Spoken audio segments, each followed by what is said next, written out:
Hi friends, బాగుర్రా? ఏం లేదు. ఈరోజు మనం మాట్లాడుకున్న టాపిక్ విషయం ఏంటంటే, ఈరోజు మా మామయ్య మాట్లాడిండు. ఏంది ఇది విషయం ఏంటిది అంటే, ఇప్పుడు మన అఘోరి గురించి అనుకుందాం. అఘోరి గురించి మనం యూట్యూబ్లో చాలా చూస్తున్నాం. అయితే అఘోరి అనేది ఆమె ఆమె అంటే అసలు వాస్తవం చెప్పాలంటే ఆమె మగవాడు లింగ మార్పిడి చేసుకున్నాడు. ఆ లింగ మార్పిడి చేసుకొని అక్కడ ఎక్కడనో తపస్సు చేసిన అని కొన్ని వీడియోలు ఉన్నాయి. అది నిజమా అబద్ధమో మనకు తెలియదు, సంబంధం లేదు. కాకపోతే మగవాళ్ళు లింగ మార్పిడి చేసుకొని బాయ్య అనుకుంటూ ఇట్లా కొంతమంది ఇప్పుడు మన కామెడీ మార్కెట్ కావచ్చు, ఎక్కడనైనా సరే మొత్తం మీద ఇట్లా డబ్బులు అడుక్కుంటారు. అది వాస్తవానికి చాలా ఈ ప్రకృతికి చట్టవిరుద్ధం కాదు, క్షమించండి, ప్రకృతికి మాత్రం విరుద్ధం. అది వాళ్ళకి నష్టం తప్ప మనకు నష్టం కాదు. ఇంకో విషయం చెప్పాలంటే, ఇక్కడ మనం ఒక డోర్ పెట్టి చెప్తున్నా. నేను ఒకటే విషయం ఏంటంటే, ఇప్పుడు ఇందాక ఏదో అడిగినవే మామ, శ్రీకృష్ణుడు మాట్లాడదాం. అయితే విషయం చెప్పాలంటే, కూర్చో. అయితే విషయానికి వస్తే జన్మలు 3 ఉంటాయి. ఆ 3 జన్మలు ఇప్పుడు ఏంటంటే, కర్మజన్మ 1, కారణజన్మ 2, మూడవది ఏంటంటే కామజన్మ. ఈ కర్మజన్మ లోపల ఏంటంటే, అందరు గ్రహించండి, కొంచెం కామెంట్ కూడా పెట్టండి యూట్యూబ్లో.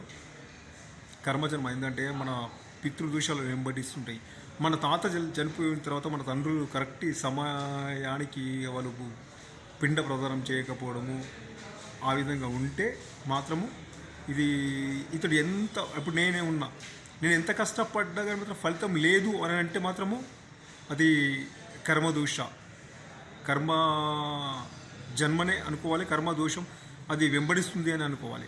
రెండోది కారణజన్మ అంటే వాళ్ళు చేసినటువంటి పుట్టుక, వాళ్ళ తల్లిదండ్రులు పోయిన జన్మ లోపల మొక్కినటువంటి ఇది అన్నట్టు.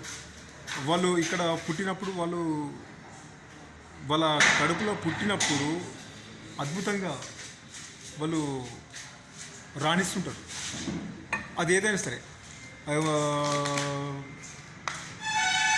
కామజన్మ లోపల ఏంటంటే, సాయంత్రం పూట ప్రదోషకాలం అంటే 6:15 నుంచి ఇప్పుడు చలికాలము ఈ డేటు 28వ డేటు. ఈ ప్రదోషకాలము 6:30 లోపు ఉన్నదనుకుందాం. అంటే ఒక గంటన్నర ఆ సమయం లోపల సంభోగం, సెక్స్ పరంగా విషయం చేస్తే మాత్రం వాళ్ళకు పోయే పిల్లలు మాత్రము వాళ్ళ కామ కోరికలతోనే పుడతారు తప్ప ఇంకోటి ఏం లేదు. అంటే వాళ్ళు ఆడవాళ్ళ చేతి లోపలే మరణిస్తారు. మళ్ళీ వాళ్ళ పుత్ర సంతానం ఉండదు. నిజం చెప్తున్నా. ఇవి అయిపోయినాయి. మరి ఇప్పుడు కొంతమంది అంటారు, అసలు తప్పు ఒప్పులు ఉన్నాయా లేవా? అసలు కొంతమంది దైవాన్ని నమ్మరు. ఎందుకు నమ్మరా నాకు అర్థం కాదు. ఇప్పుడు దైవము పంచభూతాలు 5 పంచభూతాలతో కూడుకున్నటువంటి ఈ దేహం, ఈ యొక్క స్థూల శరీరం. ఎందుకోసం నమ్మరు? నమ్మాలి అంటే, ఇప్పుడు పంచభూతాలు ఎక్కడున్నాయరా అంటారు. ఇప్పుడు పంచభూతాలు ఉన్నాయంటే, ఇప్పుడు వీడియో ఇట్లా పట్టుకోయేమా మనం నేను చెప్తా. పంచభూతాలు ఇక్కడ ఈ చేతుల్లో చూపిస్తా, అరచేతిలో. పంచభూతాలు ఏంటి? 5: గాలి, నీరు, నిప్పు, వాయువు, అగ్ని. భూమి, ఆకాశం, పృథ్వీ.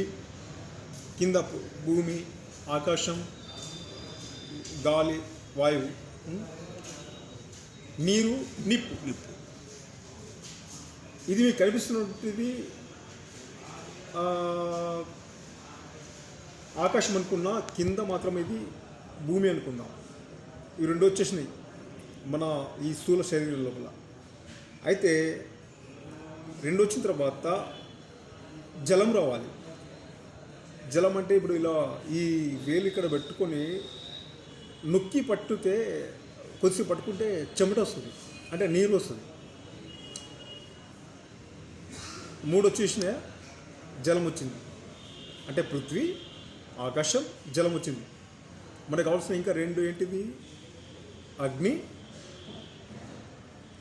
ఒకటి రావాలి, వాయువు ఒకటి, గాలి రావాలి. ఇలా ఊపుతుంటే చూడండి గాలి వచ్చింది. ఇలా రాపిడి చేస్తుంటే వేడి వచ్చింది, అగ్ని పుట్టింది. కొంతమంది యోగులు మహా ఋషులు ఉడక దీని ద్వారా ఏమీ లేకున్నా జగముకు అప్పుడు కొడుదురు ఇట్లా మన తాతలు చుట్ట ముట్టినప్పుడు దాని ద్వారా వాళ్ళ మంత్రోపదేశం ద్వారా వాళ్ళు కఠోరమైన దీక్ష ద్వారా ఇలా చేస్తుంటే అగ్ని రాలుతుంది. మరి తప్పు చేస్తున్నా, నేను తప్పు చేస్తున్నా అంటే ఏం తప్పు చేస్తున్నావు అని అంటే కాదు. అసలు తప్పులు లేవు, ఏం లేవా? మనం తప్పులు చేద్దాము, భూ కబ్జాలు చేద్దాము, ఇది చేద్దాము, కొండలు తవ్వుదాము, అవి చేద్దాం. మన ఊర్లో ఎన్నో చేసిన వాళ్ళు ఎవడు పూర్వంచడు. నాకు తెలిసి మా ఊళ్ళే కాదు, ఈ వీడియో ఎక్కడ పోతుందో నాకు తెలియదు. తప్పు చేసిన వాడు మాత్రం వాడు తప్పక నశించిపోతాడు, తొందరనే నశించిపోతాడు. ధర్మంలో నడవండి, అధర్మంలో కాదు. ధర్మంలో నడవండి, నిజాయితీగా మాట్లాడండి, తక్కువ మాట్లాడండి, ఎక్కువ వినండి. నేను పదే మొన్న ఒక్కొక్క వీడియోలో కూడా చెప్పిన. నేను ఇక్కడ మా మామయ్యని కలవడానికి వచ్చిన, నేను ఇక్కడ చూసి ఏంటో తాగేందుకు వచ్చిన, తాగుతున్నా అనుకుందాం, తాగుతున్నా. భగవద్గీత చదవండి. అయితే భగవద్గీత మాత్రం చదవాల్సిన విషయం ఏంటంటే, మనకు చిన్నప్పుడు మనకు అది హల్లులు అక్షరాలు కాకుండా బాల శిక్ష అనేది ఒకటి ఉండే. నేను చదివిన, మా మామ చదివిండు. బాలశిక్షనే కదండి, బాలశిక్ష. ఆ బాలశిక్ష చదివితే ఎంత, ఇప్పుడు తక్కువ చదువుకున్న మాత్రం వాళ్ళ మన గురువులు అంటే అప్పుడు ఏమని అంటారంటే, అయ్యా పంతులు అని పిలుతురు. ఎవరిని? టీచర్లు. ఇప్పుడు మీరు ఆ యొక్క భగవద్గీత చదవండి, దాంట్లో ఉన్నటువంటి సారాంశం తెలుసుకోండి. మీకు ఏ సమస్య వచ్చినా దాంట్లో ఆన్సర్ ఉంటుంది. ఏ సమస్య వచ్చినా దాంట్లో సమాధానం ఉంటుంది. ఒక్కటి అసలు పాప పుణ్యాలు ఎక్కడ ఉండేరా అంటే, ఇప్పుడు నా కూతురు భవిష్య పుట్టింది. ఎవరి పోలికి వచ్చిందంటే నా చెల్లి పోలికి వచ్చింది అని అంటారు.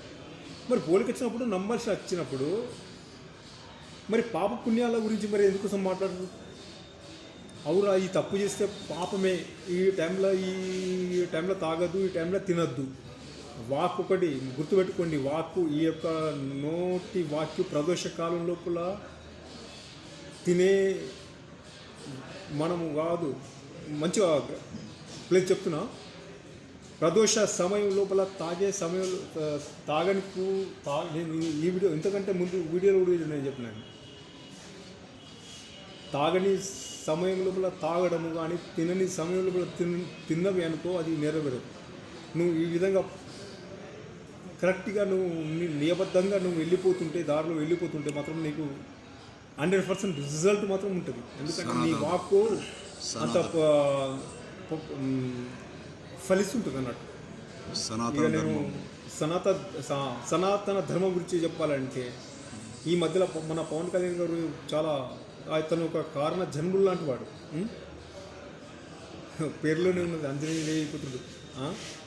ఆయన గురించి చెప్పడం అంటే ఇక నాతో కాదు, కానీ మాత్రం ఎవరు ఈరోజు అంతపూర్తి మాట్లాడింది. ఇప్పుడు ఎవరు ఇక నేను పెద్దవాళ్ళ గురించి నేను మాట్లాడలేదు, వాళ్ళందరూ కారణ జన్ములే. ఎవరు? మన గరికపాటి నరసింహారావు కావచ్చు, మన చాగంటి కోటేశ్వరరావు కావచ్చు, మన సామవేదం షణ్ముఖ శర్మ కావచ్చు, వీళ్ళందరూ చాలామంది ఉన్నారు. ఇంకా పేరు చెప్పాలంటే ఎవరు కూడా మాట్లాడలేరు. వాళ్ళు భయం కొద్దిగా భయం అని కాదు, వాళ్ళకి భయం లేదు.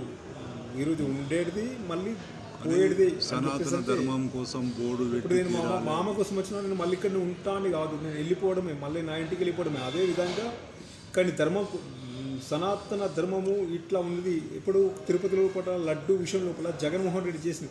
జగన్మోహన్ రెడ్డి పుట్టడానికి కారణం ఏంటి మీకు తెలుసా?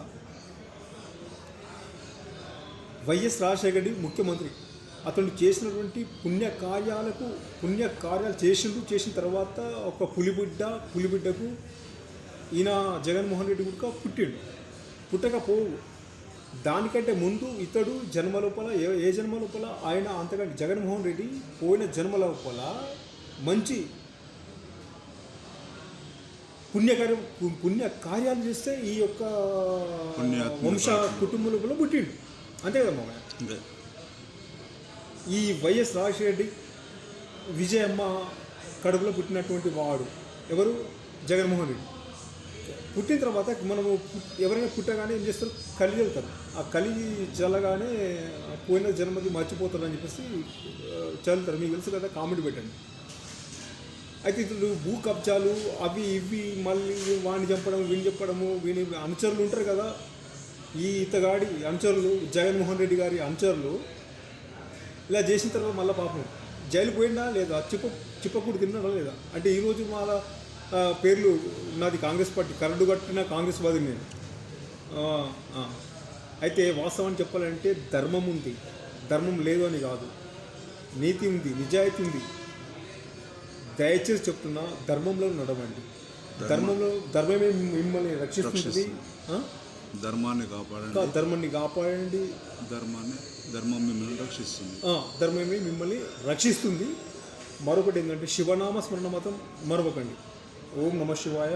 ఉంటా, తప్పుంటే క్షమించండి. ఏమన్నా కామెంట్ పెట్టండి. లైక్ కొట్టకున్నా నాకు పెద్ద విషయం ఏమీ కాదు. లైక్ కొడుతుందంటే పక్క డివైస్ లాగా వెళ్ళిపోతుంటుంది అంతే. లైక్ కొట్టండి అంటే ఎవడు అంటాడు రూపాయి వస్తుంది, ఆటన వస్తుంది, అది విషయం కాదు. మీకు నచ్చితే లైక్ కొట్టండి. నేను ఏం మాట్లాడినో నాకే తెలియదు. ఓకే, ఉంటా. జై గురు. ఓం నమ శివాయ.